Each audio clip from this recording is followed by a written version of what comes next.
یہ چوڑیوں کے اسٹال لگتے ہیں، زیادہ تر بے حیائی کے لیے اسٹال لگاتے ہیں.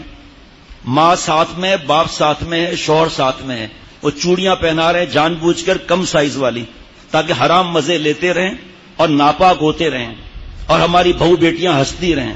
اور ہم باپ ہیں، کاش کہ ہمیں معلوم ہو جائے کہ ہم اپنے اولاد کی تربیت نہیں کرتے تو پکڑ کا کیا خطرہ ہے، اور تربیت کی پھر خدا نخواستہ اولاد ٹریک سے ہٹ گیا، اس میں ہمارا پھر کوئی واسطہ نہیں. لیکن ہم دعا کرتے رہیں گے، گلے لگاتے رہیں گے، بیانات میں لاتے رہیں گے، ہدیے تحفے بھی دیتے رہیں گے اپنے بیٹے کو، قطع تعلق نہیں کریں گے اس بیٹے سے. اس کی تفصیل ہے، اب موقع نہیں. چوڑیوں کے اسٹال، اور ہماری بیٹیاں وہاں جا کے کھڑی ہوئی ہیں، ہنس رہی ہیں دانت پاڑ کر، برقع نہیں ہے بھی تو کیا ہو گیا، اور وہ حرام مزے لے رہا ہے جان بوجھ کے. وہ بھی ہنس رہی ہیں کیونکہ حرام مزہ آ رہا ہے نا ہاتھ کو ٹچ ہونے میں.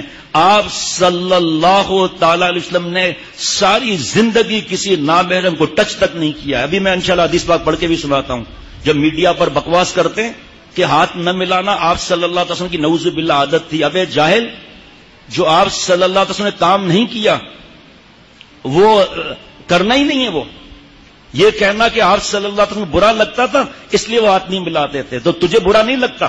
مثال بتا رہا ہوں، میں تو حدیث پاک کی بات کروں گا، عقلی بات نہیں کروں گا، لیکن عقلی بات یہاں کر رہا ہوں کہ نبی صلی اللہ علیہ وسلم تو برا لگے تو کیا کھلا سانڈ ہے؟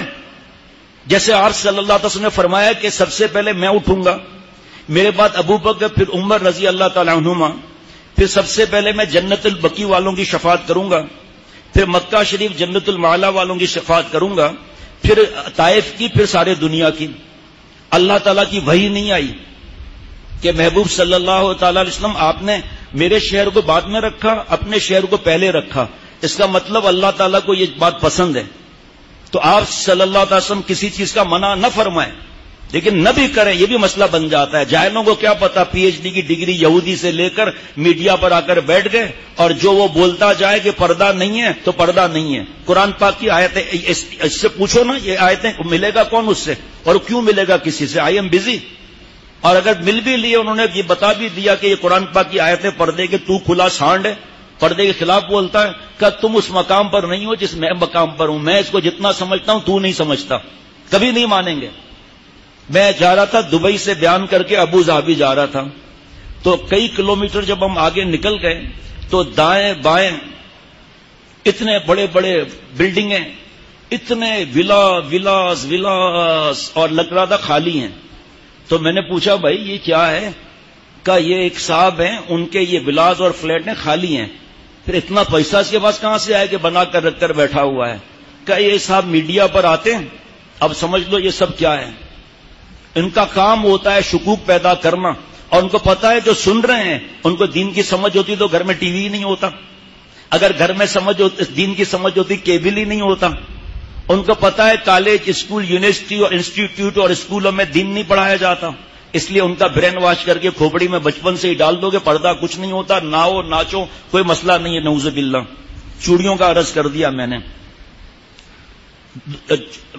خواتین کے شوز کی دکان پر ہم اپنے بیٹیوں کے ساتھ، بیوی کے ساتھ، بہن کے ساتھ جاتے ہیں، وہ ان کے ہاتھوں پر، پیروں پر ہاتھ پھیر رہے ہیں، جوتے پہنانے کے بہانے حرام مزے لے رہے ہیں. یہ جو توبہ کرتے ہیں نا، وہ جو اپنے باتیں بتاتے ہیں، وہ پھر میں آگے کرتا ہوں، یہ کسی اخبار کی خبریں نہیں ہیں. اور آپ الحمدللہ حضرت کا یہ غلام، حضرت کے درگاہ بھنگی، سنی سنائی باتیں نہیں بتاتا.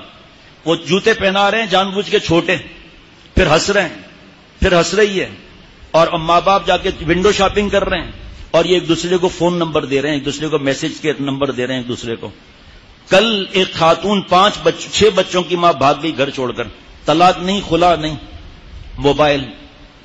جب اس 4 بچوں کی ماں کے بھاگنے کی خبر میں نے مرشد ثانی حضرت میر صاحب رحمۃ اللہ علیہ کو سنائی تھی تو حضرت میر صاحب رونے لگے. اب چشمہ اتار دیا، قلم رکھ لیا جو لکھ رہے تھے دین کی بات. فرمایا میں آج تک روتا ہوں، 2 مہینے کے دودھ پیتے ہوئے بچے کو ماں چھوڑ کر بھاگ گئی. موبائل، ننگی فلمیں، نامحرم مردوں کو دیکھنا، اللہ کا حکم ٹوٹنا، قل للمؤمنات یغضضن من ابصارهن ویحفظن فروجهن. آپ نبی صلی اللہ تعالی علیہ وسلم ایمان والی بیویوں سے فرما دیں کہ اپنی بعض نظریں نیچی رکھیں، اپنی شرمگاہ کی حفاظت کریں. دیور، بہنوئی، خالو پھپھا لڑتے ہیں کہ ہم کیسے نامحرم ہو گئے. جاؤ اوپر جا کے بات کر کے آؤ. وہ جانے کی گارنٹی ہے، واپس آنے کی گارنٹی نہیں ہے. شریعت کا مذاق اڑاتے ہیں کہ ہم کیسے نامحرم ہو گئے.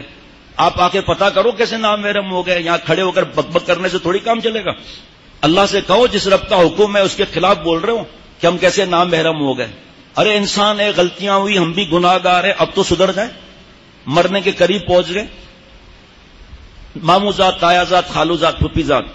پھر یہ فیس بک اور یوٹیوب اور واٹس ایپ دیکھ رہے ہیں کہ ہماری بیوی نامحرم سے بات کر رہی ہے، اور دیکھ رہے ہیں کہ رشتہ دار سے بات کر رہی ہے، اور دیکھ رہے ہیں گھر میں گئے تو جناب نامحرم خاندان کے یا پڑوس کے یا دوست بیٹھے ہوئے بیوی کے پاس. لیکن کیونکہ میڈیا نے ایسا برین واش کیا کہ برائی نہیں لگتا، بلکہ جو اس کے خلاف بات کرے اور شریعت کا حکم اور قرآن پاک حدیث پاک سنائے تو وہ بات سمجھ میں ہی نہیں آتی.